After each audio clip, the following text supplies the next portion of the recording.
In the shade of his father's house, among the learned Brahmins, lived a young man named Siddhartha. He was handsome, intelligent, and loved by all, especially his friend Govinda. Yet, Siddhartha was not happy. The rituals, the sacrifices, and the teachings of his wise father felt like water poured into a thirsty man's cup, but the water itself was not quenching. He felt a deep, burning thirst for true knowledge, for experience of the Atman, the divine self. He announced to his father that he must leave. He was joining the Samanas, the wandering ascetics who lived a life of harsh self-denial in the forest. His father refused, but Siddhartha stood in the same spot, unmoving, for an entire day and night, until his father, realizing his son's unbreakable will, gave his blessing. Govinda, loyal as ever, followed him. Life with the Samanas was brutal. Siddhartha learned to fast, to silence his body, to empty his mind. He sought to destroy his self, to escape the cycle of reincarnation through extreme discipline. He learned to become a stone, to become a heron, to feel the world's pain. He could lose himself for hours, but he always returned. And when he returned, he was still Siddhartha. He told Govinda that this path was also a diversion. They were learning to escape the self, but they were not learning from the self. They were merely tricking it. Just then, rumors reached them of a new teacher, Gautama, the Buddha, the enlightened one. He had stopped the cycle of suffering. Siddhartha and Govinda went to hear him. They found him in Jetavana, speaking to a large crowd. His voice was calm, his teachings perfect, a complete, unbroken chain of logic and peace. Govinda was instantly captivated and chose to join the Buddha's order of monks. Siddhartha, however, did not. He recognized the profound truth in Gautama's words, but he also saw a single, tiny gap. The Buddha taught the path to enlightenment.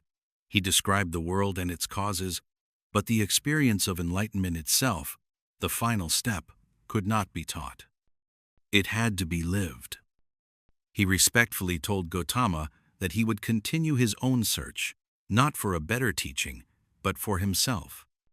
For the first time in his life, Siddhartha was truly alone. As he walked away, he realized that his old life was over. He was no longer a Brahmin son, no longer an ascetic. He looked at the world as if for the first time. The sun, the trees, the river, they were not just Maya, an illusion, they were beautiful. He felt an awakening not of the spirit, but of the senses. He decided that he must learn from the world he had once rejected. He came to a wide river and met a humble ferryman who kindly took him across. On the other side, he entered a great city. In a lush garden, he found the courtesan Kamala, beautiful and intelligent. He desired her, but he was a poor ascetic. She told him that to win her, he needed fine clothes, money, and gifts. She introduced him to Kamaswami, the wealthiest merchant in the city. Siddhartha, with his quick mind and patient focus learned from his ascetic days, became an excellent merchant. Years passed, and Siddhartha became a wealthy man, skilled in the games of business and love. He lived with Kamala, who taught him the arts of physical pleasure. He gambled, he drank wine, and he acquired possessions. But slowly, a sickness grew in his heart. He felt contempt for the child people around him, obsessed with their trivial worries of money and status. He realized, with horror, that he had become just like them. The game of samsara, the cycle of worldly life, had trapped him. His spiritual self was dormant, almost dead. One night, he had a dream that the rare songbird Kamala kept in a cage had died. He woke up, looked at his life of empty luxury, and felt a profound disgust.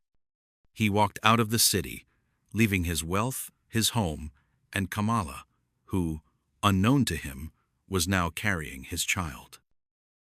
He wandered back to the river, the same one he had crossed years before. He was so filled with despair and self-loathing that he wished only for death. He leaned over the water, ready to let himself fall and drown, to end the cycle. As he hung on the brink, a sound resonated from deep within his memory. Om. It was the sacred word of perfection, of unity. He spoke it, and a deep, healing sleep overtook him. When he awoke, he felt reborn. The world was bright again. His old, weary self was gone, washed away. Sitting by the river, he saw his old friend Govinda, now a Buddhist monk, passing by. Govinda did not even recognize the disheveled man at first, but Siddhartha called to him. They spoke briefly, and Govinda went on his way, still seeking. Siddhartha knew he could not return to his old life. He found the humble ferryman, Vasudeva, who had taken him across the river long ago. He asked to stay, to become the ferryman's apprentice. Vasudeva, a simple man with a quiet, knowing smile, agreed. He told Siddhartha that he must learn from the river. Siddhartha learned to be a ferryman.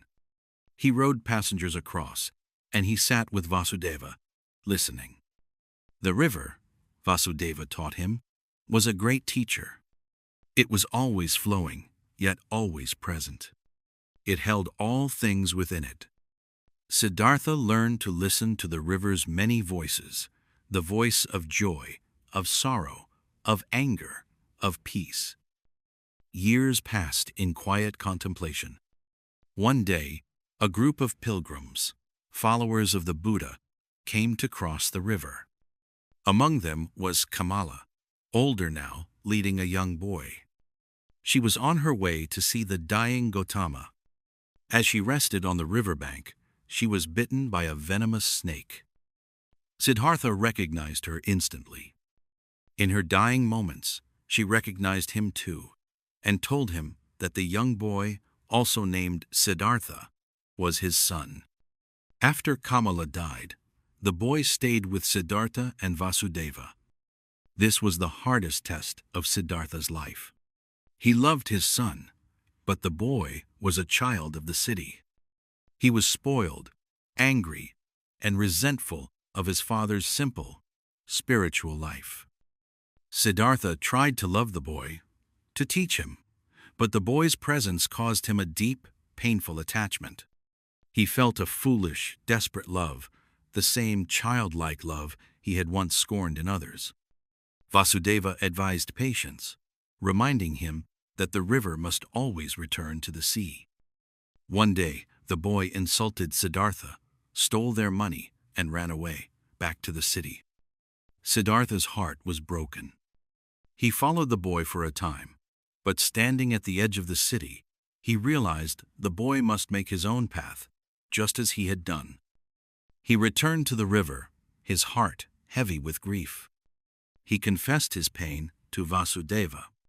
Vasudeva listened, and then led Siddhartha to the riverbank, telling him to listen more deeply than ever before. In that moment, listening to the water, Siddhartha saw everything. He heard not just one voice, but thousands. He heard the voice of his father, the voice of Kamala, the voice of his son. He heard the voices of the laughing, the crying, the dying, and the newly born. He saw all of life as a single, unified flow, where birth and death, joy and sorrow, good and evil were not separate things, but parts of a whole. All the voices merged into one sound, the great song of existence, Om. Siddhartha's wound healed. He had found it. Not a teaching, but a state of being. He looked at Vasudeva and saw that the old ferryman was smiling. Vasudeva, seeing that Siddhartha had finally attained enlightenment, said his work was done. He walked into the forest to die, merging back into the unity of all things. Siddhartha remained by the river, a simple, enlightened ferryman. One last time, his old friend Govinda, now an old monk, came to the river, still seeking. He had heard of a wise man by the ferry. He did not recognize Siddhartha, but he asked for a word of wisdom. Siddhartha explained that wisdom cannot be spoken. For every truth, the opposite is also true. Knowledge can be taught, but wisdom cannot. The world, he said, is not imperfect. It is perfect at every moment. The most important thing, he had learned, was not seeking, not thinking, but loving the world as it is. Govinda was confused.